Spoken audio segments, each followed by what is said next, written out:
ಬೀದಿ ಬೀದಿಯಲ್ಲೂ ಮರಗಳು ಬೆಂಗಳೂರು ಜನರ ಜೀವ ಬಲಿಗಾಗಿ ಕಾಯ್ತಿದೆ. ಮಳೆಗಾಳಿಗೆ ಪ್ರಾಣ ಕೈಯಲ್ಲಿ ಹಿಡಿದು ಒದ್ದಾಡುವಂತಹ ಸ್ಥಿತಿ ನಿರ್ಮಾಣವಾಗಿದೆ.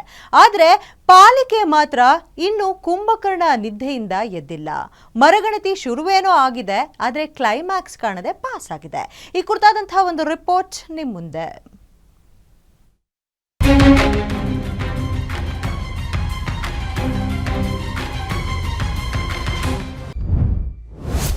ಕುಂಭಕರ್ಣ ನಿದ್ರೆಯಲ್ಲಿ ಬಿಬಿಎಂಪಿ ಮರಗಣತಿ ನೆನೆಗುದಿ.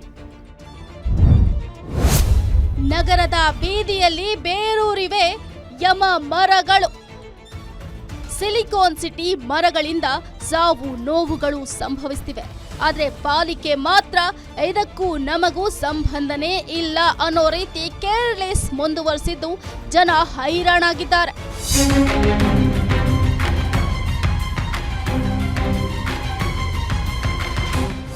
ಕಳೆದೆರಡು ತಿಂಗಳಲ್ಲಿ 500ಕ್ಕಿಂತಲೂ ಅಧಿಕ ಮರಗಳು ದರಾಶಾಹಿಯಾಗಿವೆ. ಈ ಪೈಕಿ 3 ಸಾವು, 3ರಿಗೆ ಗಂಭೀರ ಗಾಯ, ಒಟ್ಟು 6 ಮಂದಿಯ ಜೀವನಕ್ಕೆ ಏಟು ಬಿದ್ದಿದೆ. ಕುಟುಂಬಗಳು ಬೀದಿಗೆ ಬಿದ್ದಿವೆ.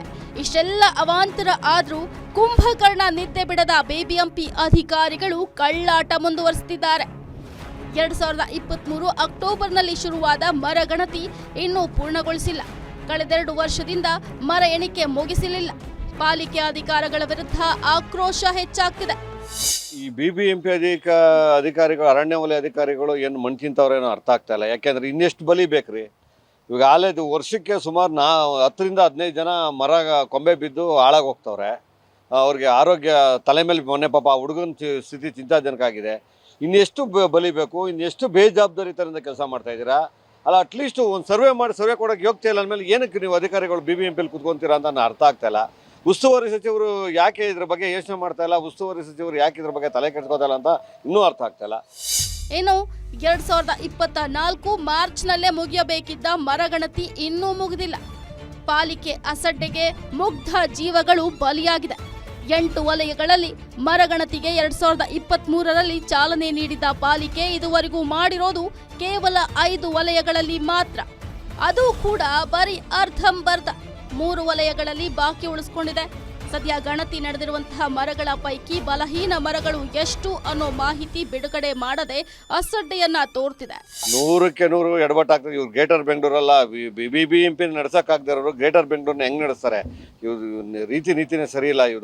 ಇವರು ಮಾಡ್ತಕ್ಕಂಥ ಇಲ್ಲ ಅಧಿಕಾರಿಗಳಿಗೆ ಲಕ್ಷಾಂತರ ರೂಪಾಯಿ ಸಂಬಳ ತಗೊತಾರೆ. ಅಟ್ಲೀಸ್ಟ್ ಏರಿಯಾದಲ್ಲಿ ಎಷ್ಟು ಮರಗಳವೆ, ಅದು ಯಾವ ಮರ ಶೀತಲವಾಗಿದೆ, ಏನು ಮಾಡಬೇಕು ಅನ್ನೋ ಪರಿಜ್ಞಾನ ಇಲ್ಲದೆ ಮೇಲೆ ಅಂಥ ಅಧಿಕಾರಿಗಳಿಗೆ ಅಷ್ಟೊಂದು ಲಕ್ಷ ಕೊಟ್ಟು ಸಂಬಳ ಕೊಡೋ ಬದಲು ಯಾಕೆ ಕೊಡಬೇಕು? ಅದ್ರ ಬದಲು ಮಣ್ಣು ತಿನ್ನಕ್ಕೆ ಹೇಳಿ ಅವ್ರಿಗೆ. ಯಾಕಿಲ್ಲ ಇವರು ಸಚಿವರು ಯಾಕೋ ಇದ್ರ ಬಗ್ಗೆ ತಲೆ ಕೆಡಿಸ್ಕೊತಾ ಇಲ್ಲ. ಬಿಬಿಎಂಪಿ ಲೂಟಿಕೋರರ ಬಿಬಿಎಂಪಿ ಆಗಿದೆ ಹೊರತು ಯಾವುದೇ ಕಾರಣಕ್ಕೂ ಜನಗಳಿಗೆ ಒಳ್ಳೇದು ಮಾಡೋಕ್ಕೆ ಬಿಬಿಎಂಪಿ ಇಲ್ಲ. ಒಟ್ನಲ್ಲಿ ಪಾಲಿಕೆ ನಿರ್ಲಕ್ಷ್ಯ ಅಮಾಯಕರ ಜೀವನಕ್ಕೆ ಕುತ್ತು ತರ್ತಾ ಇದೆ. ಆದ್ರೆ ಪಾಲಿಕೆ ಮಾತ್ರ ನಮಗೂ ಇದಕ್ಕೂ ಯಾವುದೇ ಸಂಬಂಧನೇ ಇಲ್ಲ ಅಂತ ನಿದ್ದೆಗೆ ಜಾರಿದ್ದು ಯಾವಾಗ ನಿದ್ದೆಯಿಂದ ಎದ್ದೇಳತ್ತೆ ಅಂತ ಕಾದು ನೋಡಬೇಕಾಗಿದೆ. Charan Moodbidri, metro bureau, guarantee news.